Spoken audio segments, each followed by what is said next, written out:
심장투석을 받는 시아버님을 병원에 모시고 다닌 지 반년.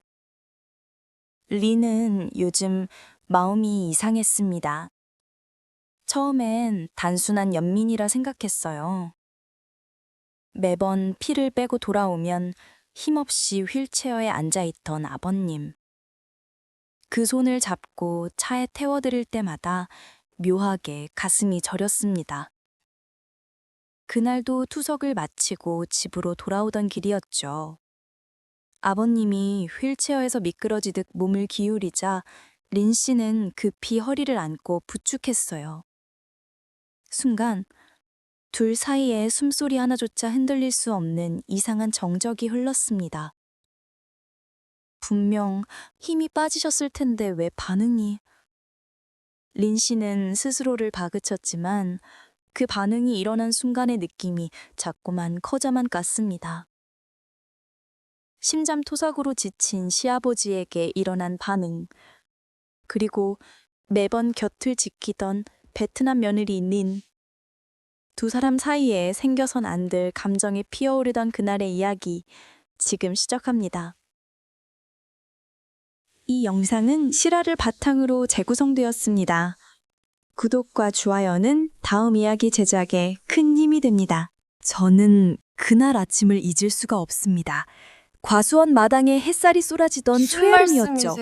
사과나무 잎사귀마다 초록빛이 반짝이고 바람은 달콤한 풀냄새를 실어날랐습니다. 하지만 제 눈에는 아무것도 들어오지 않았어요. 시어머니가 큰 가방을 질질 끌고 나오는 모습만 보였으니까요. 어머님, 어디 가세요? 저는 마루 끝에 서서 물었습니다. 손에 쥔 행주가 축축하게 젖어 있었어요. 아침 설거지를 하다 말고 뛰어나온 거였죠. 시어머니는 저를 쳐다보지도 않았습니다. 그저 입술을 꾹 다문 채 택시를 기다렸어요. 멀리서 그 엔진 소리가 들려왔습니다. 린, 진수! 방에서 뛰어나왔어요. 얼굴이 하얗게 질려 있었죠. 오마 좀 말려봐!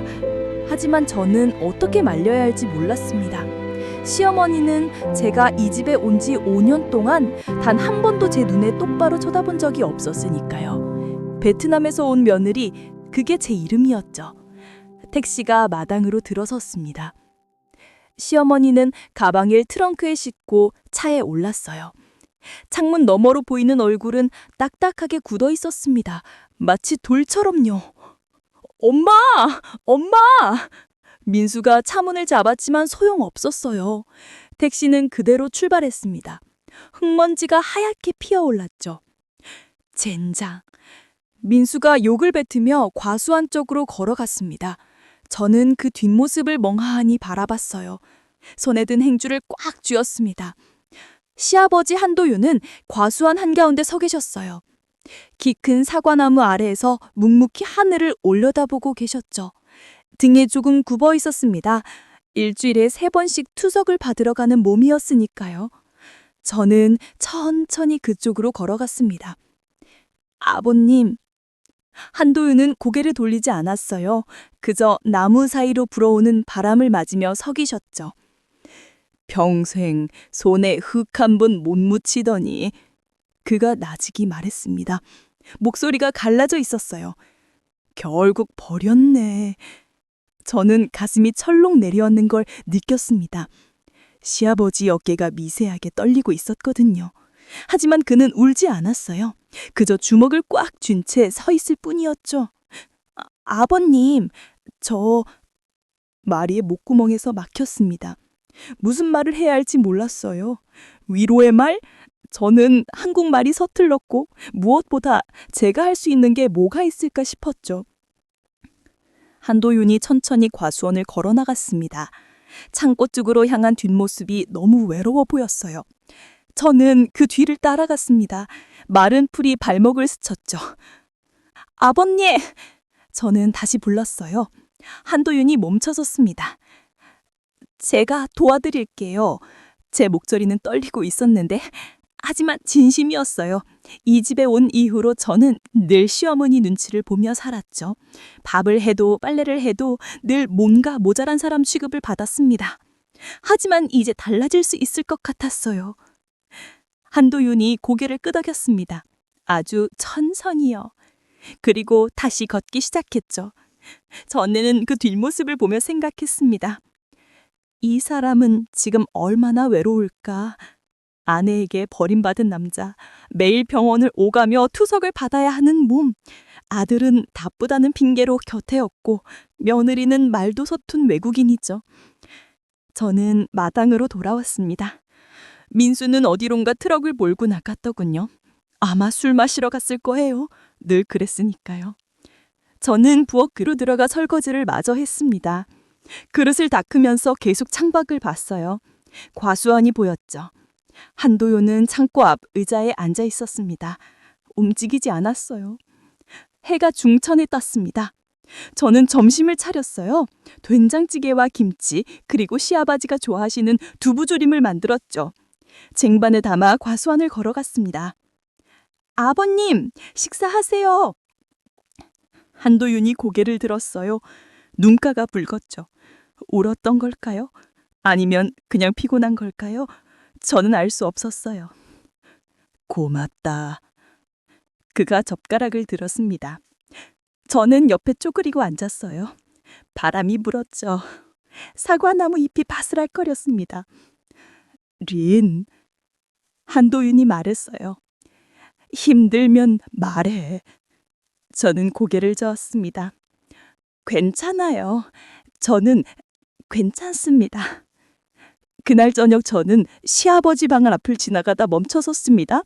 문틈 사이로 불빛이 새어나갔고 그리고 작은 소리가 들렸죠. 한도윤이 혼잣말을 하고 있었어요. 이렇게 끝나는 건가? 저는 가슴이 먹먹해졌습니다. 문을 두드릴까 망설였지만 결국 그냥 지나쳤죠. 제가 뭘 하고 위로를 할 수 있을까요? 하지만 그날 밤부터였습니다. 저는 시아버지를 다르게 보기 시작했어요. 불쌍하다는 감정이 아니었죠. 그것보다는 의무감 같은 거였습니다. 이 사람을 돌봐야겠다. 제가 할 수 있는 일이 이것뿐이니까요. 그리고 저는 그때 몰랐습니다.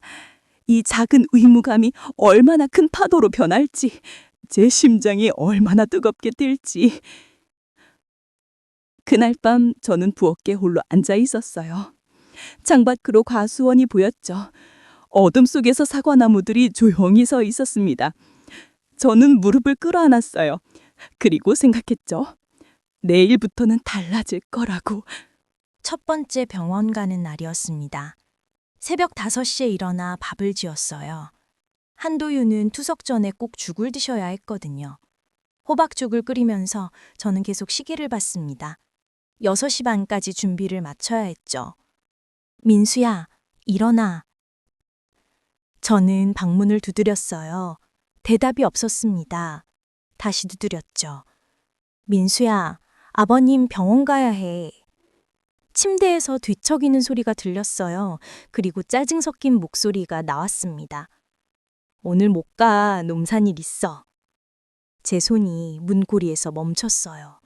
하진아, 린이 데려다 드려. 운전할 줄 알잖아. 저는 입술을 깨물었습니다. 화가 났어요. 하지만 말할 수 없었죠. 민수는 내일 일했으니까요. 아버지보다 농산일이 먼저였습니다. 부엌으로 돌아왔어요. 한도윤이 식탁에 앉아 계셨습니다. 등이 더 굽어 보였어요. 손이 미세하게 떨리고 있었죠. 아버님, 죽 부세요. 그가 숟가락을 들었습니다. 천천히 떴어요. 삼키는 게 힘들어 보였죠. 민주는 바빠요. 제가 모시고 갈게요. 한도윤은 아무 말 하지 않았습니다. 그저 고개를 끄덕였어요. 저는 그 표정을 읽을 수 없었습니다. 실망한 걸까요? 아니면 익숙한 걸까요? 차를 몰고 나갔습니다. 병원까지는 40분이 걸렸어요. 구불구불한 시골길을 지나 국도를 나가야 했죠. 한도연은 조수석에 앉아 창밖만 봤습니다. 저는 운전대를 꽉 잡았어요. 긴장됐거든요. 사실 저는 운전을 자주 하지 않았습니다. 민수가 늘 차를 가져갔으니까요. 천천히 가도 돼. 한도윤이 말했어요. 저를 처음 배려하는 말이었죠. 네, 괜찮아요. 하지만 제 목소리는 떨렸습니다. 병원에 도착했어요. 주차장에서 휠체어를 꺼냈습니다. 한도윤을 부축해 태웠죠. 처음 만지는 시아버지 몸이었어요. 팔이 너무 많은 게 느껴졌습니다. 뼈가 만져졌죠. 무거우면 말해. 한도윤이 말했어요. 아니에요. 괜찮습니다. 전 휠체어를 밀었습니다. 바퀴가 삐걱거렸어요. 복도를 지나 투석실로 갔죠. 한도윤 환자분? 간호사가 불렀습니다. 저는 휠체어를 침대 옆으로 밀었어요. 한도윤을 부축해 침대에 눕혔죠. 그의 손이 제 팔을 잡았습니다. 순간 멈췄어요. 따뜻했거든요. 시아버지의 손이요. 투석을 받는 사람의 손이 이렇게 따뜻할 줄 몰랐습니다. 고맙다. 그가 나직이 말했어요.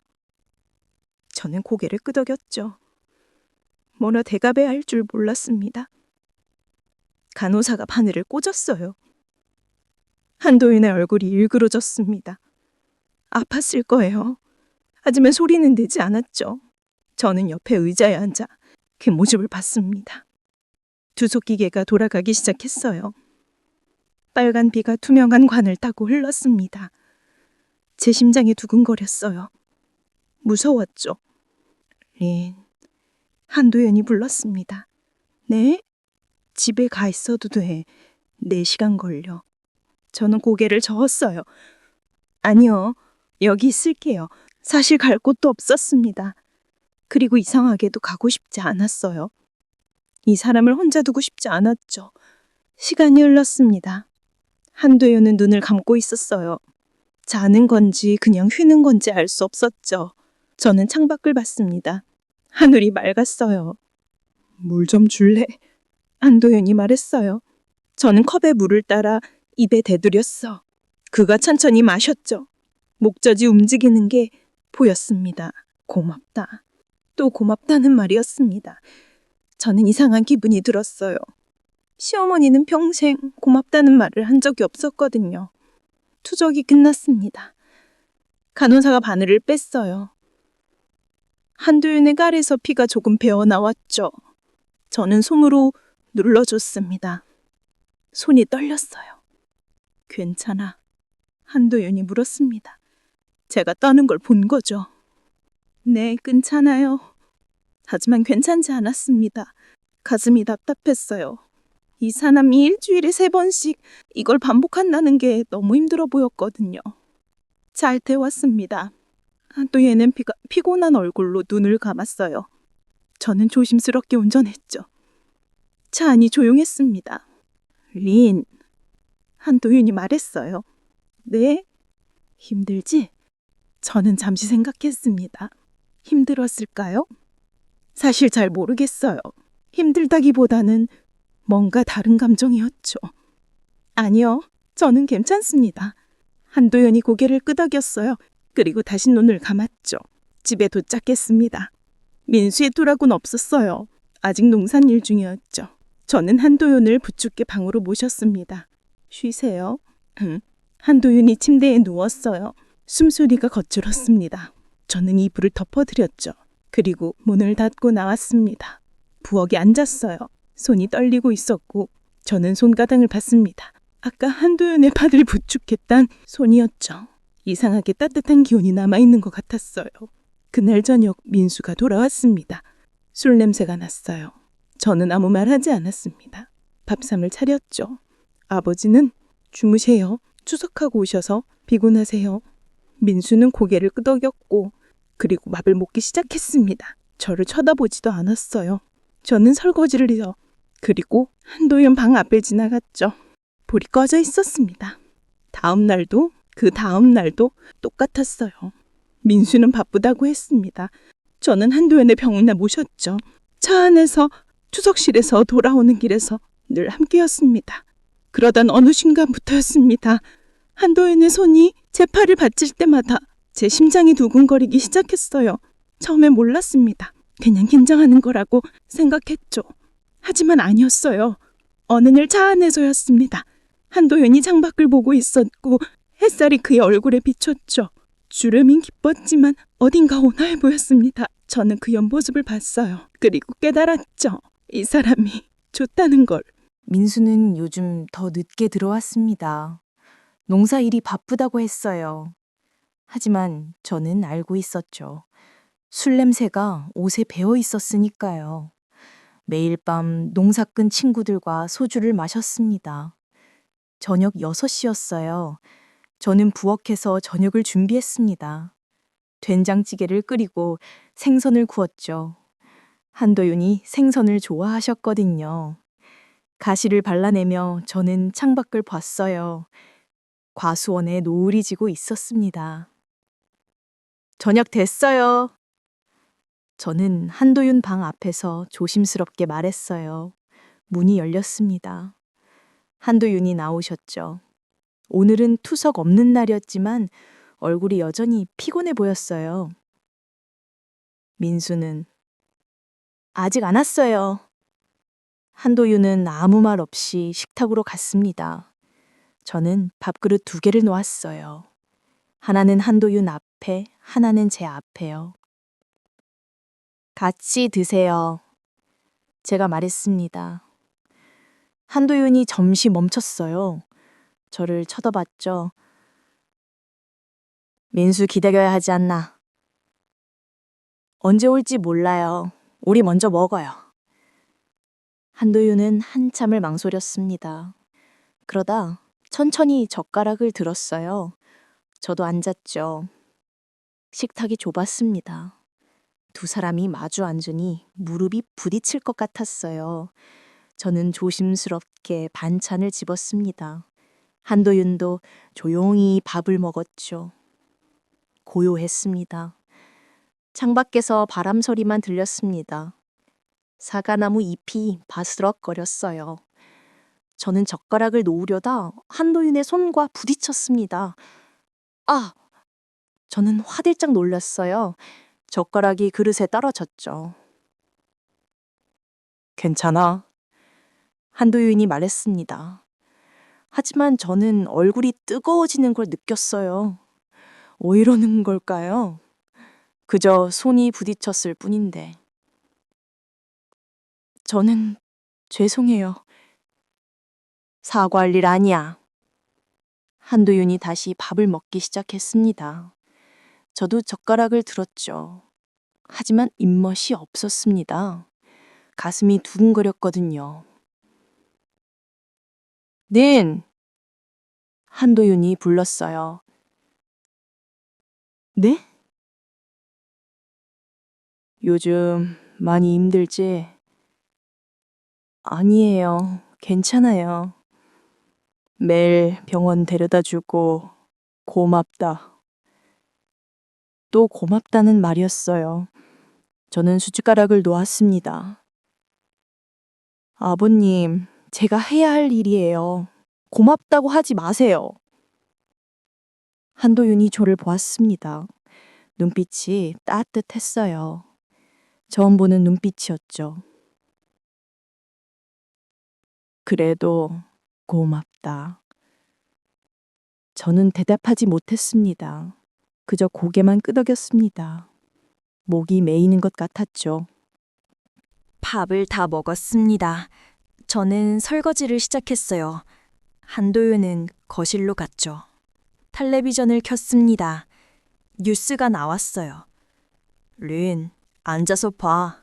한도윤이 말했어요. 저는 손을 닦고 소파에 앉았습니다. 한도윤과 한 뼘 정도 떨어진 거리였죠. 텔레비전에서는 날씨 예보가 나왔어요. 내일은 비가 온다고 했습니다. 저는 화면을 보는 척했지만 사실 한도윤을 의식하고 있었어요. 옆모습이 보였거든요. 턱선이 각졌습니다. 나이가 들었지만 어딘가 단단해 보였어요. 손은 무릎 위에 가지런히 놓여 있었죠. 린, 또 불렀습니다. 네? 베트남 생각 안 나? 저는 깜짝 놀랐어요. 한도윤이 저에 대해 물어본 건 처음이었거든요. 가끔 생각나요. 가족은? 엄마 계세요. 동생도 있어요. 한도윤이 고개를 끄덕였습니다. 보고 싶겠네. 저는 입술을 깨물었어요. 보고 싶었죠. 하지만 갈 수 없었습니다. 돈도 없었고 민수가 허락하지도 않았으니까요. 괜찮아요. 전화해요. 언제 마지막으로 갔어? 5년 전이요. 결혼하고 한 번 갔어요. 한도윤이 한숨을 쉬었습니다. 힘들었겠다. 그 말에 저는 눈물이 날 것 같았어요. 이 집에서 처음으로 누군가 제 마음을 헤아려 주는 것 같았거든요. 아니에요. 저는 괜찮습니다. 하지만 목소리가 떨렸어요. 한도윤이 저를 쳐다봤습니다. 울지 마. 안 울어요. 저는 손등으로 눈을 닦았어요. 웃으려고 애썼죠. 민수가 잘해줬으면 좋겠는데. 한도윤이 말했습니다. 저는 대답하지 못했어요. 민수는 저를 아내로 대하지 않았습니다. 그저 집안일 하는 사람으로만 봤죠. 괜찮아요. 민수는 바빠요. 한도윤이 한숨을 또 쉬었어요. 미안하다. 왜요? 우리 집이 너한테 힘들게 했지? 저는 고개를 저었습니다. 아니에요. 아버님은 좋은 분이세요. 비가 내리는 아침이었습니다. 창문을 두드리는 빗소리에 잠에서 깼어요. 시계를 봤죠. 5시 반. 오늘은 투석 가는 날이었습니다. 민수는 이미 나가고 없었어요. 비닐하우스 점검한다며 새벽에 나갔죠. 저는 일어나 옷을 갈아입었습니다. 거울을 봤어요. 얼굴이 피곤해 보였죠. 요즘 잠을 잘 못 잤거든요. 부엌으로 가서 죽을 끓였습니다. 한도윤은 투석 전에 꼭 죽을 드셔야 했어요. 호박을 썰면서 저는 창밖을 봤습니다. 비가 세차게 내렸어요. 는 뒤에서 목소리가 들렸습니다. 한도윤이었어요. 저는 돌아갔죠. 아버님 주무셨어요? 응, 비 많이 오네. 한도윤이 창가로 왔습니다. 저 옆에 섰어요. 어깨가 시칠 듯 말 듯한 거리였죠. 차 운전 괜찮겠어? 네, 괜찮아요. 하지만 사실 걱정됐습니다. 빗길 운전은 무섭거든요. 특히 시골길은 더 그랬죠. 천천히 가자. 한도윤이 말했어요. 저를 걱정하는 목소리였습니다. 가슴이 따뜻해졌어요. 죽을 먹고 출발했습니다. 우산을 받쳐 한도윤을 차까지 모셨어요. 비가 옷을 적셨죠. 한도윤을 조수석에 앉혔습니다. 안전벨트를 채워드렸어요. 손이 한도윤의 가슴에 닿았습니다. 잠깐이었어요. 정말 잠깐. 하지만 저는 멈췄죠. 심장 소리가 들리는 것 같았습니다. 한도윤의 심장인지 제 심장인지 알 수 없었어요. 괜찮아? 한도윤이 물었습니다. 저는 화들짝 손을 뗐어요. 네, 죄송해요. 왜 사과해? 저는 대답하지 못했어요. 그저 운전석으로 돌아갔죠.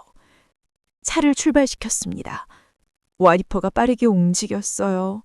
앞이 잘 보이지 않았습니다. 저는 핸들을 꽉 잡았죠. 손에 땀이 났어요. 천천히 가. 한도인이 또 말했습니다. 저를 안심시키려는 목소리였어요.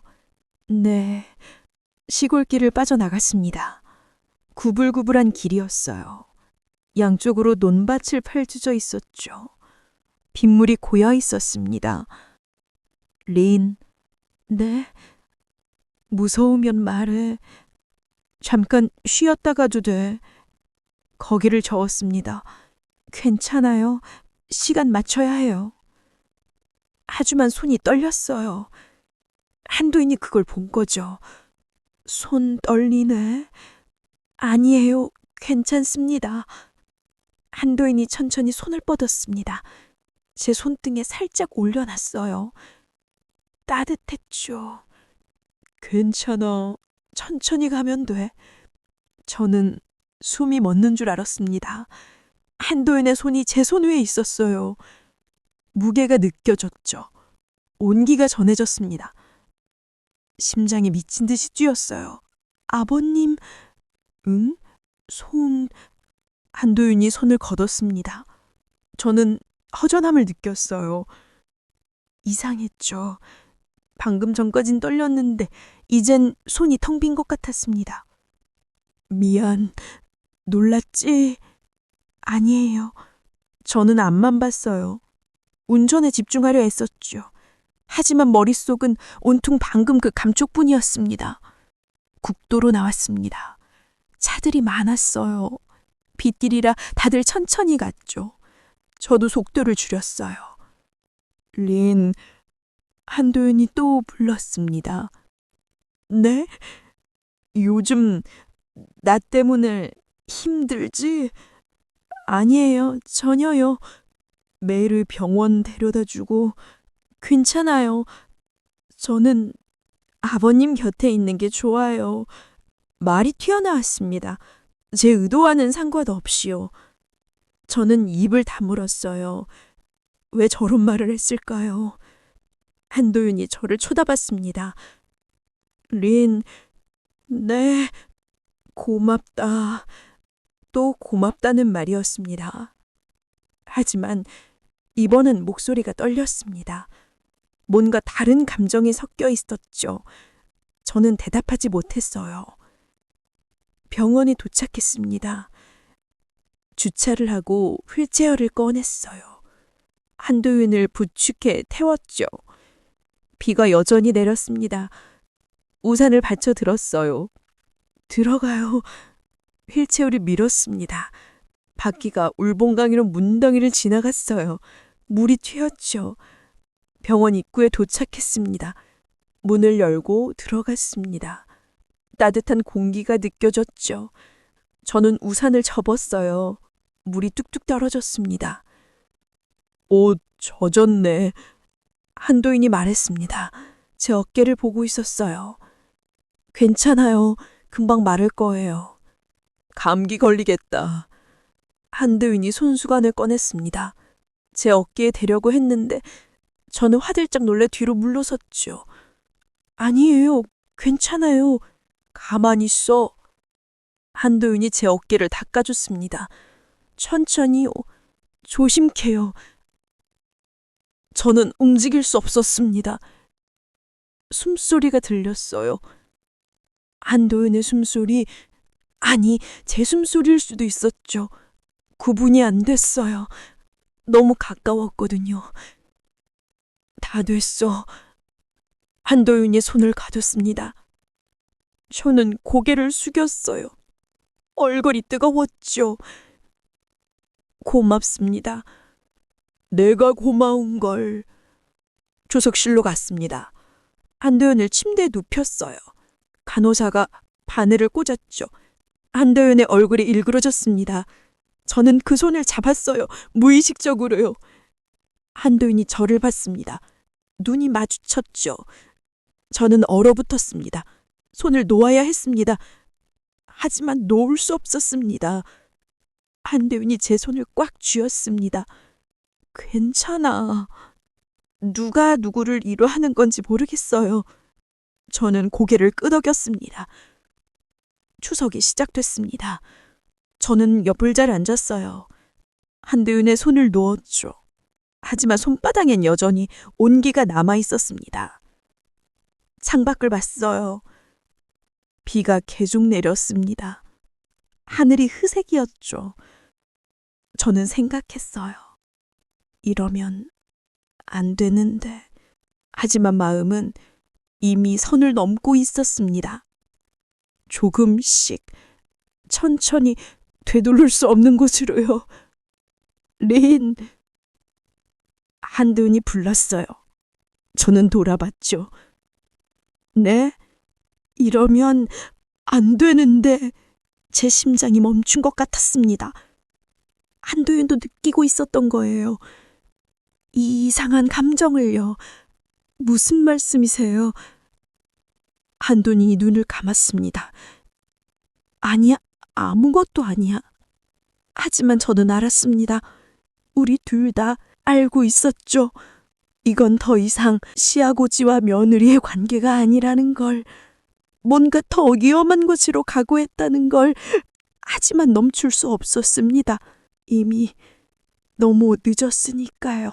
투석이 끝나고 집으로 돌아가는 길이었습니다.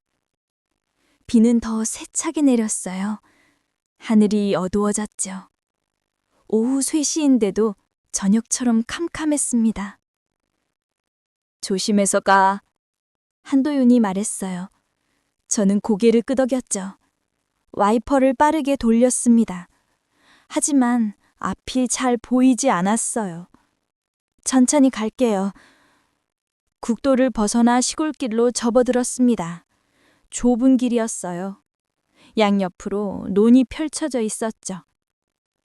빗물이 도랑으로 흘러내렸습니다. 저는 핸들을 꽉 잡았어요. 린, 괜찮아? 네, 괜찮습니다. 하지만 괜찮지 않았어요. 손이 떨렸거든요. 차가 미끄러지는 것 같았죠. 갑자기 한도윤이 기침을 했습니다. 심하게요. 몸을 앞으로 숙이며 기침했어요. 저는 깜짝 놀라 차를 천천히 세웠죠. 아버님!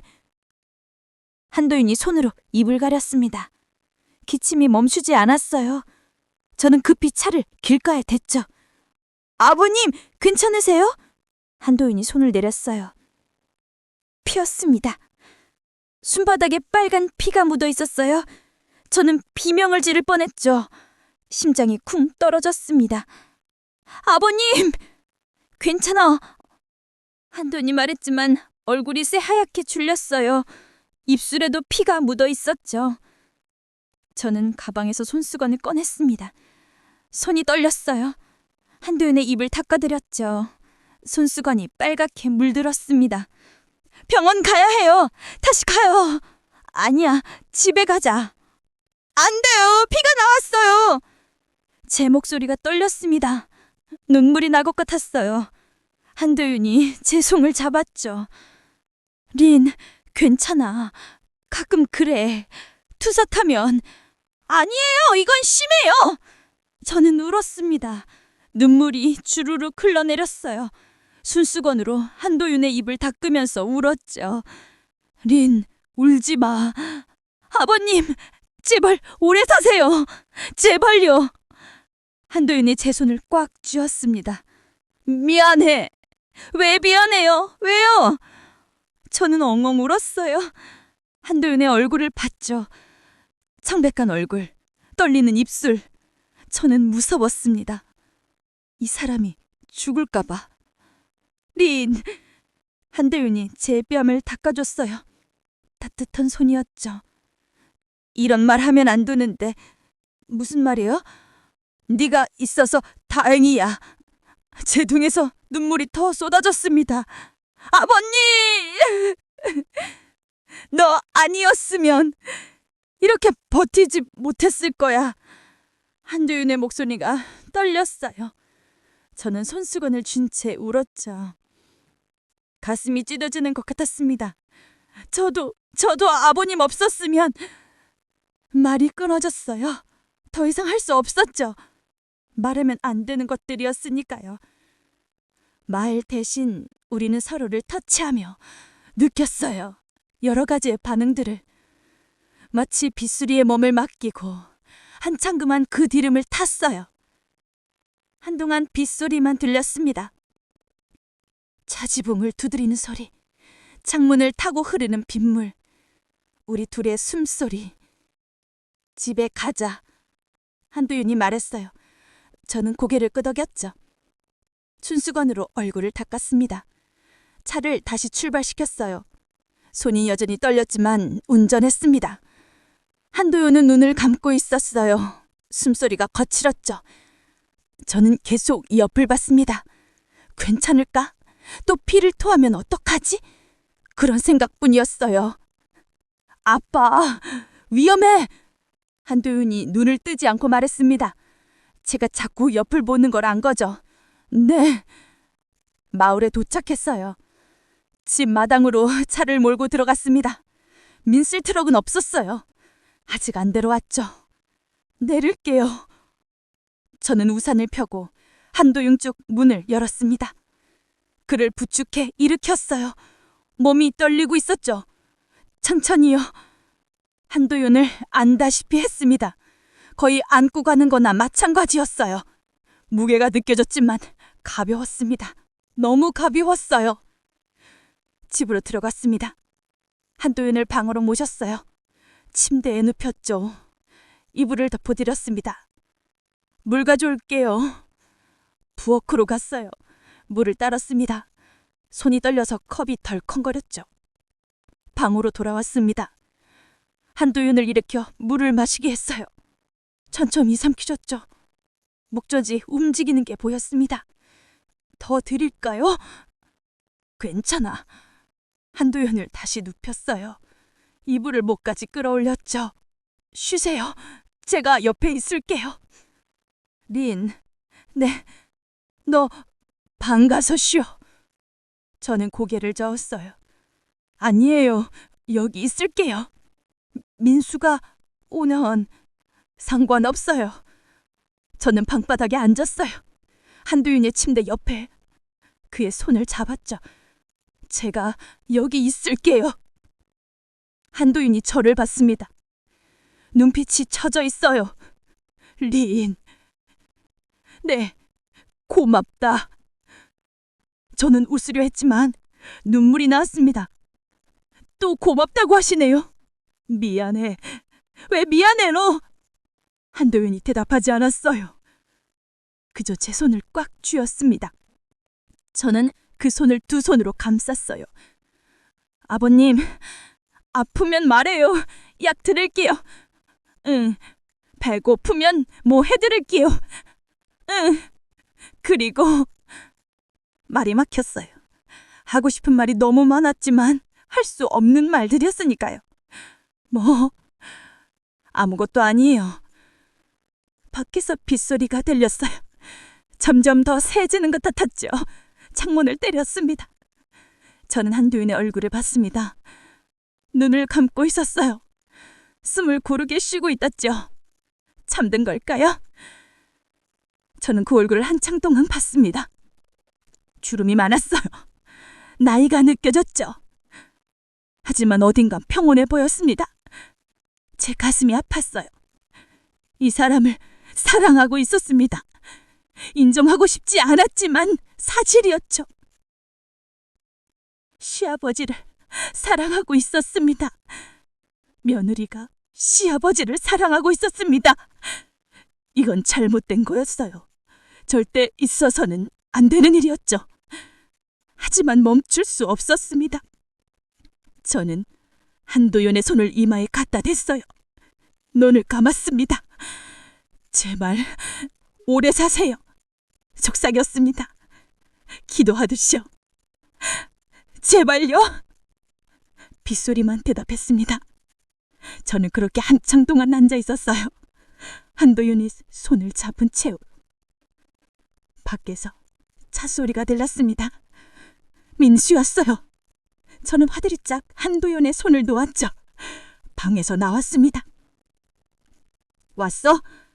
민수가 술 냄새를 풍기며 들어왔어요. 응, 조금 전에 왔어. 아버지는? 주무세요. 피곤하셔서요. 민수가 고개를 끄덕였습니다. 그리고 소파에 털썩 앉았어요. 텔레비전을 켰죠. 저는 부엌으로 갔어요. 손이 떨렸어요. 아직도 한도윤의 온기가 남아있었던 것 같았죠. 저는 싱크대를 붙잡았습니다. 그리고 조용히 울었어요. 소리내지 않고. 비는 밤새 내렸습니다. 비는 밤새 내렸습니다. 일주일이 지났습니다. 한도윤이 상태는 조금 나아졌어요. 하지만 여전히 약했죠. 걸음걸이가 느려졌고 숨소리도 거칠었습니다. 저는 더욱 조심스럽게 돌봤어요. 오늘도 병원 가는 날이었습니다. 아침 일찍 일어나 준비했죠? 한도윤은 식탁에 앉아 죽을 드셨어요. 많이 드세요. 고맙다. 민수는 또 나가고 없었습니다. 요즘 더 자주 집을 비웠어요. 술자리가 늘었다고 했죠. 저는 신경 쓰지 않았습니다. 오히려 편했어요. 민수가 없을 때 한도윤과 둘이 있는 게요. 출발할까요? 그래, 차에 탔습니다. 날씨는 맑았어요. 햇살이 과수원을 비쳤죠? 사과가 빨갛게 익어가고 있었습니다. 올해는 사과가 잘 됐네. 한도윤이 창밖을 보며 말했어요. 네, 예뻐요. 민수가 잘 돌봤어. 저는 대답하지 않았습니다. 민수 이야기는 하고 싶지 않았거든요. 병원에 도착했어요. 한도윤을 휠체어에 태웠습니다. 투석실로 갔죠. 익숙한 복도였어요. 매주 3번씩 오니까요. 한도윤 환자분, 간호사가 불렀습니다. 저는 한도윤을 침대로 모셨어요. 침대에 눕히고 이불을 덮었죠. 아프면 말해요. 간호사가 바늘을 꽂았습니다. 한도윤이 눈을 감았어요. 찡그리지도 않았죠. 이젠 익숙해진 거였습니다. 투석기계가 돌아가기 시작했어요. 저는 옆 의자에 앉았습니다. 가방에서 책을 꺼냈어요. 한국어 공부책이었죠. 요즘 열심히 공부하고 있었습니다. 린, 네? 공부해? 네, 한국말 더 잘하고 싶어서요. 지금도 잘해. 저는 웃었습니다. 아니에요. 아직 많이 서툴러요. 아니야, 잘해. 한도윤이 저를 봤어요. 따뜻한 눈빛이었죠. 린, 네? 나중에 베트남 갈 거야? 저는 깜짝 놀랐습니다. 갑자기 왜 그런 질문을 하는 걸까요? 잘 모르겠어요. 왜요? 그냥 궁금해서. 한도윤이 천장을 봤어요. 여기서 행복해? 제 가슴이 철렁했습니다. 뭐라 대답해야 할까요? 저는 괜찮아요. 그게 대답은 아니잖아. 한도윤이 다시 저를 봤습니다. 행복해? 아니면 그냥 참고 사는 거야? 저는 입술을 깨물었어요. 저는 모르겠어요. 한도윤이 한숨을 쉬었습니다. 미안하다. 왜요? 네가 이 집에서 힘들게 했으니까. 저는 고개를 저었어요. 아니에요. 아버님은 저한테 잘해주셨어요. 민수는? 저는 대답하지 못했습니다. 민수는 저를 아내로 대하지 않았죠. 그저 집안일 하는 사람으로만 봤습니다. 됐어. 대답 안 해도 알아. 한도윤이 눈을 감았습니다. 시간이 흘렀습니다. 투석은 4시간이 걸렸어요. 저는 책을 보다가 졸다가 반복했죠. 한도윤도 자는 것 같았습니다. 3시간쯤 지났을 때였어요. 저는 깜빡 잠이 들었습니다. 의자에 기른 채로요. 꿈을 꿨어요. 과수원이 나왔습니다. 사과꽃이 하얗게 피어 있었어요. 한도윤이 나무 아래 서 있었죠. 저를 보고 웃었습니다. 린, 이리 와. 꿈속에서 저는 한도윤에게 걸어갔어요. 그의 손을 잡았죠. 따뜻했습니다. 행복해? 한도윤이 물었어요. 네, 행복해요. 나도요. 그렇게 말하고 한도윤이 제 머리를 쓰다듬었습니다. 잠에서 깼어요. 누군가 제 머리를 만지고 있었습니다. 저는 눈을 떴죠. 한도윤이었어요. 침대에 누워서 손을 뻗어 제 머리카락을 만지고 있었습니다. 제 눈이 마주치자 화들짝 손을 걷었어요. 미안, 깼어? 저는 아무 말도 할 수 없었습니다. 심장이 쿵쾅 거렸어요. 자다가 머리카락이 얼굴에 닿길래 한도윤이 변명했습니다. 하지만 저는 알았어요. 거짓말이라는 걸요. 괜찮아요. 저는 머리를 쓸어당겼습니다. 얼굴이 뜨거웠어요. 린, 네? 나 한도윤이 말을 멈췄습니다. 뭔가 하려다 참은 것 같았어요. 뭐예요? 아니야. 아무것도 아니야. 하지만 저는 알고 있었습니다. 한도윤도 저와 같은 마음이라는 걸요. 투석이 끝났습니다. 간호사가 바늘을 뺐어요. 저는 한도윤을 휠체어에 태웠죠. 복도로 나왔어요. 사람들이 많았습니다. 다른 환자들과 보고차들이요. 저는 휠체어를 천천히 밀었죠. 린, 잠깐만. 한도윤이 말했어요. 저는 멈추어 섰습니다.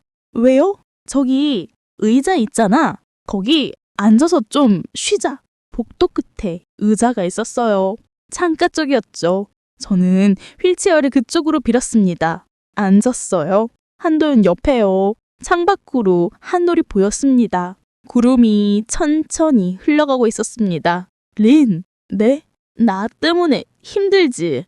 또 그 질문이었습니다. 전 고개를 저었어요. 아니에요. 말했잖아요. 근데 계속 미안해. 왜요? 한도윤이 저를 봤습니다. 눈빛이 떨리고 있었어요. 내가 너한테 짐이 되니까. 아니에요. 저는 한도윤의 손을 잡았습니다. 복도에 사람들이 있었지만 신경 쓰지 않았어요. 아버님은 짐이 아니에요. 저는 말이 막혔습니다. 뭐라고 해야 할까요? 저는 아버님과 함께 있을 때가 제일 좋아요. 한도윤이 눈이 커졌습니다. 린? 정말이에요. 아버님과 함께 있을 때가 제일 좋아요. 한도윤이 제 손을 꽉 쥐었습니다. 이러면 안 되는데. 뭐가요? 우리, 한도윤이 목소리를 낮췄습니다. 우리 이러면 안 돼. 저는 알고 있었습니다. 알고 있었어요. 하지만 멈출 수 없었죠. 왜 안 돼요? 린, 넌 내 며느리야. 민수, 아내고 알아요. 그런데 전 아버님이 좋아요. 말이 튀어나왔습니다. 제 입에서요. 저도 모르게요. 한도윤이 얼어붙었습니다. 린? 죄송해요. 이상한 말 했죠? 저는 손을 놓으려 했습니다. 하지만 한도윤이 턱 꽉 쥐었습니다. 아니야. 네?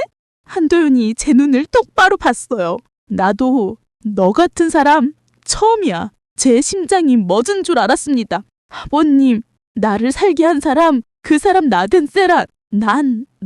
너는 내 인생의 마지막을 다시 피게 만들었어. 한도윤의 목소리가 떨렸어요. 이 늙은 심장이 너 때문에 다시 뛰기 시작했어. 저는 울었습니다. 눈물이 주르륵 흘러내렸어요. 저도 그래요. 한도윤이 제 눈물을 닦아줬습니다. 따뜻한 손이었어요. 미안해. 왜요? 내가 너한테 이런 짐을 지워서. 저는 고개를 저었어요. 아니에요. 짐이 아니에요. 저는 한도윤이 손을 두 손으로 감쌌습니다. 이건 새 마음이에요. 우리는 그렇게 한참을 앉아 있었습니다. 손을 맞잡은 채로요. 복도를 집에 가는 사람들도 간호사들도 아무것도 보이지 않았어요. 그저 우리 둘뿐이었습니다. 하지만 저는 알고 있었죠. 이건 잘못된 거라는 걸. 이건 절대 이루어질 수 없다는 걸. 하지만 그 순간만큼은 행복했습니다. 그날은 화요일이었습니다. 투석 가는 날이었어요. 아침부터 날씨가 좋았죠. 햇살이 따사로웠습니다.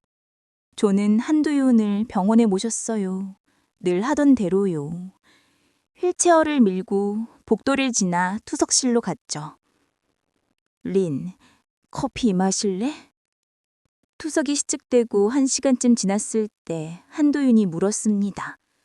괜찮아요. 아니야. 가서 마시고 와. 4시간 동안 여기 앉아 있으면 힘들잖아. 저는 고개를 끄덕였어요. 그럼 잠깐 다녀올게요. 복도로 나왔습니다. 커피 자판기가 있는 곳으로 갔어요. 동전을 넣고 버튼을 눌렀죠. 커피가 떨어지는 소리가 들렸습니다. 어머, 린 씨 아니에요? 뒤에서 목소리가 들렸어요. 저는 돌아봤습니다. 순자 아주머니였어요. 마을에 사는 이웃이었죠. 소문 좋아하고 참견 많은 사람이었습니다. 아, 안녕하세요. 저는 인사했어요. 하지만 반갑지 않았죠. 여기는 웬일이에요? 아버님 모시고 왔어요. 투숙하려요. 아, 그래요? 민수는 안 왔어? 일 있어서요. 순자 아주머니가 고개를 끄덕였습니다. 눈빛이 이상했어요. 뭔가 캐내려는 눈빛이었죠. 요즘 자주 오는구나, 민수 대신에. 네, 그래요. 힘들겠네, 젊은 사람이. 저는 대답하지 않았습니다. 커피를 들고 가려고 했어요. 참, 린 씨. 순자 아주머니가 불렀습니다. 네? 시아버지랑 둘이 다니는 거 조심해요. 제 손이 멈췄어요. 무슨 말씀이세요? 아니, 그냥 사람들이 뭐라 할 수 있잖아요. 며느리가 시아버지랑 둘이 다니면. 얼굴이 뜨거워졌습니다. 화가 났어요. 저는 아버님 모시는 거예요. 이상한 게 아니에요. 알아요, 알아. 그냥 조심하라고요. 순자 아주머니가 웃었습니다. 하지만 눈은 웃지 않았어요. 저는 그냥 졸아섰습니다. 투석실로 갔죠. 오래 걸렸네. 한도윤이 물었어요. 아니에요. 순자 아주머니 만났어요. 순자? 한도윤의 얼굴이 굳었습니다. 뭐래? 아무것도 아니에요. 하지만 한도윤은 알아챘죠. 제 얼굴을 보고요. 뭐라 했어? 그냥 조심하래요. 한도윤이 한숨 쉬었습니다. 그 사람 입이 싸. 조심해야겠네. 저는 고개를 끄덕였어요. 가슴이 답답했습니다. 투석이 끝나고 집으로 돌아왔어요. 민수가 마당에 있었습니다. 트럭 옆에 서서 담배를 피고 있었죠. 왔어? 응. 저는 한도윤을 부축해 차에서 내렸습니다. 민수가 다가왔어요. 아버지, 괜찮으세요? 응, 괜찮아. 민수가 저를 쳐다봤습니다. 눈빛이 이상했어요. 린, 잠깐 이야기 좀. 지금요? 응. 한도윤을 방으로 모시고 나왔습니다. 민수는 마당에 서 있었죠. 왜요? 순자 아줌마가 전화했어. 제 심장이 쿵 떨어졌습니다. 뭐라고요? 너 아버지랑 병원에서 손잡고 있었대. 얼굴이 하얗게 질렸어요. 그건 뭐야? 정말이야? 아니야, 오해야. 오해? 손을 잡았는데 오해야? 아버님이 힘들어하셔서. 그래서 손을 잡아? 복도에서? 민수가 소리쳤어요. 저는 눈물이 났습니다. 민수, 제발. 뭐가 제발이야. 사람들이 뭐라고 하는 줄 알아? 아무 일도 없었어. 없었어? 정말? 민수가 제 팔을 잡았습니다. 아팠어요. 놔요. 대답해. 정말 아무 일도 없었어? 저는 대답할 수 없었습니다. 뭐라고 말해야 할까요? 민수야. 한도윤이 방에서 나왔어요. 지팡이를 짚고 천천히 걸어왔죠. 아버지는 들어가 계세요. 놔. 린 봐라. 이게 뭐 하는 거예요? 아내한테? 민수가 제 팔을 놓았습니다. 한도윤을 쳐다봤어요. 아버지, 정말이에요? 린이랑 손잡았어요? 한도윤이 잠시 침묵했습니다. 그랬다. 제 심장이 멎은 줄 알았어요. 아버님, 그랬다. 내가 그랬어. 리니가 아니라 내가. 민수의 얼굴이 일그러졌습니다. 왜요? 왜 그러세요? 한도윤이 천천히 걸어왔어요. 민수 앞에 섰죠. 미안하다. 미안하다고요? 그게 대답이에요? 그래, 미안하다. 민수가 주먹을 쥐었습니다. 아버지가 어떻게 그럴 수 있어요? 제 아내한테. 알아, 잘못했어. 잘못했다고? 그게 끝이에요? 한도윤이 고개를 숙였습니다. 나한텐 그 얘가 봄 같았어. 저는 눈물이 쏟아졌어요. 아버님, 그러지 마세요. 리는 잘못 없어. 다 내 잘못이야. 한두윤이 민수를 봤습니다. 네가 아내를 제대로 돌봤다면 이런 일 없었을 거야. 민수가 뒤로 물러섰어요. 얼굴이 청백했죠. 그게 제 탓이라고요? 아니야. 내 탓이지. 늙으니까 정신 못 차린 거지. 한도윤은 돌아섰습니다. 천천히 방으로 걸어갔죠. 다신 병원 안 갈게.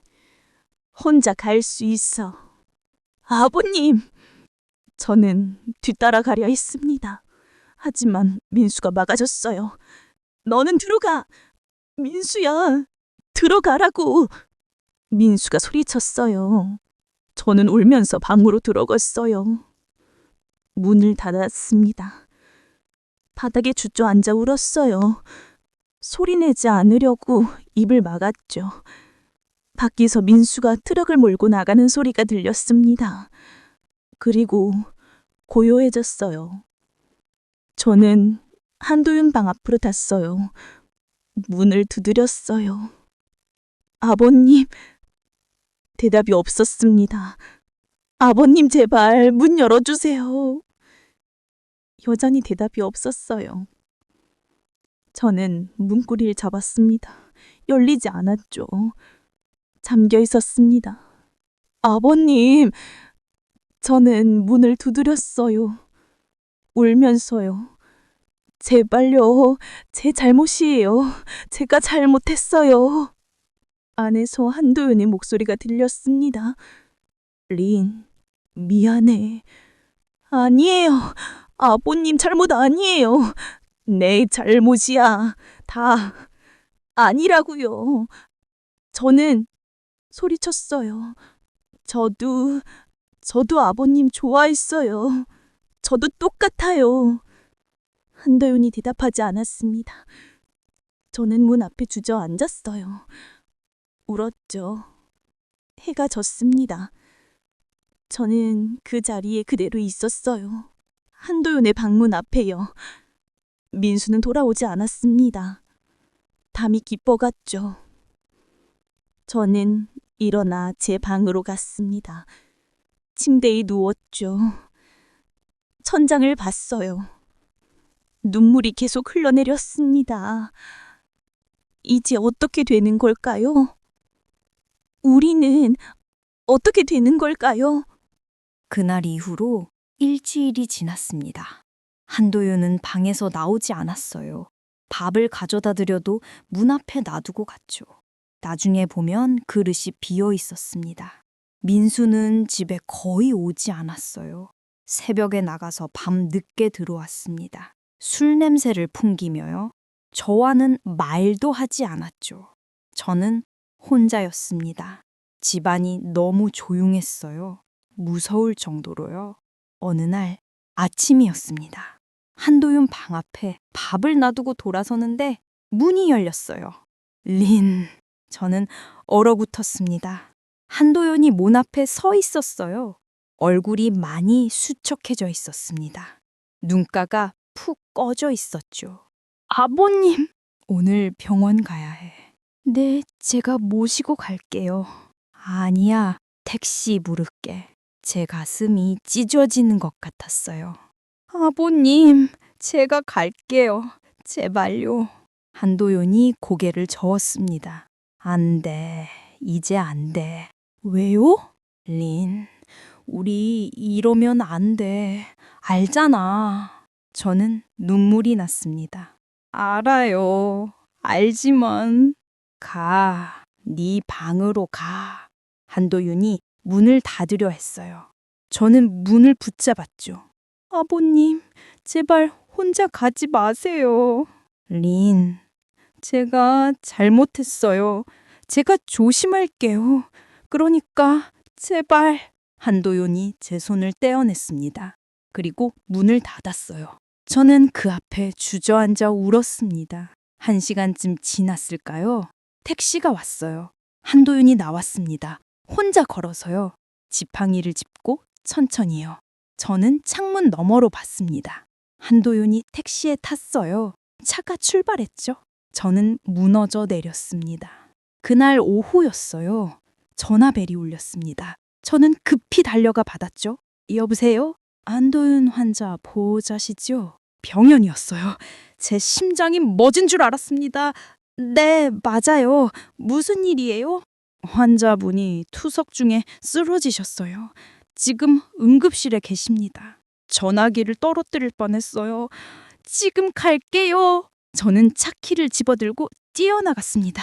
민수에게 전화했어요. 받지 않았죠. 다시 걸었습니다. 또 받지 않았어요. 제발. 저는 울면서 운전했습니다.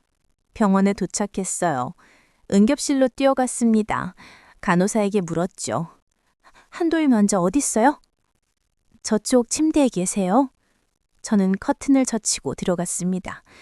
한도윤이 누워 있었어요. 산소 마스크를 쓰고 있었죠. 순소리가 거칠었습니다. 아버님. 저는 침대 옆으로 달려갔어요. 한도윤의 손을 잡았죠. 아버님, 저예요. 린이에요. 한도윤이 천천히 눈을 뜨시더군요. 저를 봤습니다. 린. 네, 제가 왔어요. 괜찮으세요? 한도윤이 고개를 저었어요. 힘없이요. 의사 선생님! 저는 소리쳤습니다. 의사가 들어왔어요. 박 원장이었죠. 한도윤의 오랜 친구였습니다. 상태가 어떠세요? 박 원장이 제 어깨를 잡았어요. 린 씨, 진정하세요. 네. 신장 기능이 많이 나빠졌어요. 투석만으론 힘들 것 같습니다. 제 다리에 힘이 풀렸어요. 그럼 어떻게 해요? 입원시켜야 해요. 당분간은요. 저는 고개를 끄덕였습니다. 눈물이 흘러내렸어요. 민수 씨는 열악했어요? 저는 안 받아요. 박 원장이 한숨을 쉬었습니다. 일단 입원 수속 밟으세요. 제가 도와드릴게요. 한도윤이 병실로 옮겨졌어요. 저는 침대 옆에 앉아 있었습니다. 한도윤은 잠들어 있었죠. 저는 그 손을 잡았어요. 아버님, 제발 깨어나세요. 문이 열렸습니다. 민수였어요. 린! 민수가 들어왔습니다. 술 냄새가 났어요. 아버지는 주무세요. 민수가 침대로 다가왔어요. 한도윤을 봤죠. 왜 이렇게 됐어? 신장이 안 좋아지셨대요. 민수가 머리를 감싸쥐었습니다. 내가 모시고 갈걸. 저는 대답하지 않았어요. 며칠이 지났습니다. 한도윤의 상태는 나아지지 않았어요. 오히려 더 나빠졌죠. 박 원장이 저를 불렀습니다. 린 씨, 이야기 좀 해요. 복도로 나갔어요. 시간이 얼마 안 남았어요. 제 무릎에 힘이 풀렸습니다. 얼마나요? 길어야 일주일. 저는 그 자리에 주저앉았어요. 안 돼요. 그럴 수 없어요. 박 원장인 제 어깨를 두드렸습니다. 미안해요. 제가 할 수 있는 게 없어요. 저는 울었어요. 소리내어요. 한도윤이 깨어났을 때 저는 침대 옆에 있었어요. 네, 아버님. 물 좀. 저는 물을 따라 드렸습니다. 한도윤이 천천히 마셨어요. 고맙다. 아버님, 힘내세요. 좋아지실 거예요. 한도윤이 웃었습니다. 슬픈 미소였어요. 린, 거짓말은 안 돼. 거짓말 아니에요. 알아, 다 알아. 한도연이 제 손을 잡았어요. 린, 미안해. 왜요? 왜 미안해요? 너한테 이런 마음 갖게 해서. 아니에요. 저는 행복했어요. 정말이에요. 나도 행복했어. 한도연의 눈에 눈물이 고였어요. 나도 오랜만에 살아있는 것 같았어. 아버님, 린, 베트남 가. 네? 여기 있지 말고 가족한테 가. 안 돼요. 전 여기 있을 거예요. 한도연이 고개를 저었습니다. 가야 해. 여기선 행복할 수 없어. 저는 울었어요. 아버님 없이는 못 가요. 갈 수 있어. 가야 해. 한눈이 제 손을 놓았습니다. 가. 그게 나한테 해줄 수 있는 마지막이야. 일주일 후였습니다. 한도연이 눈을 감았어요. 조용히요. 평화롭게요. 저는 그 손을 잡고 있었죠. 아버님. 민수가 울었습니다. 박 원장이 고개를 숙였어요. 저는 울지 못했습니다. 눈물이 나오지 않았거든요. 그저 한도연의 손을 잡고 있었어요. 식어가는 손을요. 장례식 날이었습니다. 과수원 근처 공루묘지였어요. 사과나무들이 보이는 곳이었죠. 사람들이 모였어요. 마을 사람들, 병원 사람들, 한대훈을 아는 사람들이요. 순자 아주머니도 왔어요. 저를 피하더군요. 관이 땅이 묻혔습니다. 흙이 덮였어요. 저는 그걸 봤죠? 무표정하게요. 민수가 제 옆에 섰습니다. 린, 뭐? 미안해. 저는 대답하지 않았어요. 장례식이 끝났습니다. 사람들이 떠났어요. 저는 혼자 남았죠? 무덤 앞에요. 아버님, 저 이제 어떻게 해요? 바람이 불었어요. 과수원에서요. 사과꽃 향기가 났습니다. 아직 개돌이 아닌데도요. 저는 고개를 들었어요. 과수원을 봤죠. 하얀 꽃이 피어 있었습니다. 사과꽃이요. 처음으로요. 이상했어요. 지금 가을인데요. 하지만 거기 있었습니다. 하얗게 피어 있었어요. 저는 일어났습니다. 과수원으로 걸어갔어요. 나무 아래 섰죠. 꽃잎이 떨어졌습니다. 제 머리 위로요. 저는 손을 뻗었어요. 꽃잎을 받았죠. 따뜻했습니다. 한도연의 손처럼요. 아버님, 저는 웃었어요. 차원으로요. 고마웠어요. 바람이 불었습니다. 꽃잎이 여린이었어요. 저는 그걸 봤죠. 그리고 깨달았습니다. 한도연은 저를 살게 했어요. 정말로요. 하지만 살아있다는 건 얼마나 큰 벌인지 이제 알겠더군요. 매일 그리워야 하니까요. 매일 그 온기를 기억해야 하니까요. 평생요. 저는 과수원을 나왔습니다. 집으로 돌아가지 않았어요. 버스 정류장으로 갔죠. 가방을 들고요. 민수에겐 편지를 놔뒀습니다. 짧게요. 미안해요. 저는 가야 해요. 버스가 왔습니다. 저는 탔어요. 창가에 앉았죠. 버스가 출발했습니다. 저는 뒤를 돌아봤어요. 마지막으로요. 과수원이 보였어요. 하얀 꽃이 피어 있었죠. 그리고 그곳에 한도연이 서 있는 것 같았어요. 나무 아래요. 저를 보고 웃으며요. 저는 손을 흔들었어요. 안녕히 계세요. 버스가 멀어졌습니다. 과수원이 작아졌어요. 점점 작아졌죠. 그리고 사라졌습니다. 저는 앞을 봤어요. 눈물이 흘러내렸습니다. 이제야요. 아버님, 사랑했어요. 창밖으로 풍경이 지나갔어요. 논밭, 산, 하늘이요. 저는 그걸 봤습니다. 그리고 생각했죠. 한도윤은 제 인생의 봄이었다고요. 짧았지만 따뜻한 봄이었다고요. 이제 그 봄은 지나갔습니다. 하지만 저는 기억할 거예요. 평생요. 그 손의 온기를요. 그 눈빛의 따뜻함을요. 그리고 두근거렸던 제 심장을요. 박수는 제독 달렸습니다. 저는 눈을 감았어요. 꿈을 꿨죠. 과수원에서요. 사각권 아래서요. 한도윤이 제 손을 잡았습니다. 행복해. 저는 웃었어요. 네, 행복했어요. 나도야. 나도 행복했어. 그리고 한도인이 사라졌습니다. 꽃잎처럼요. 바람에 날려요. 하지만 향기는 남았습니다. 제 가슴 속에요. 영원히요. 남편과의 관계 속에서 느꼈던 외로움과 공허함. 그 빈자리를 채워준 건 아이러니하게도 시아버님이었습니다.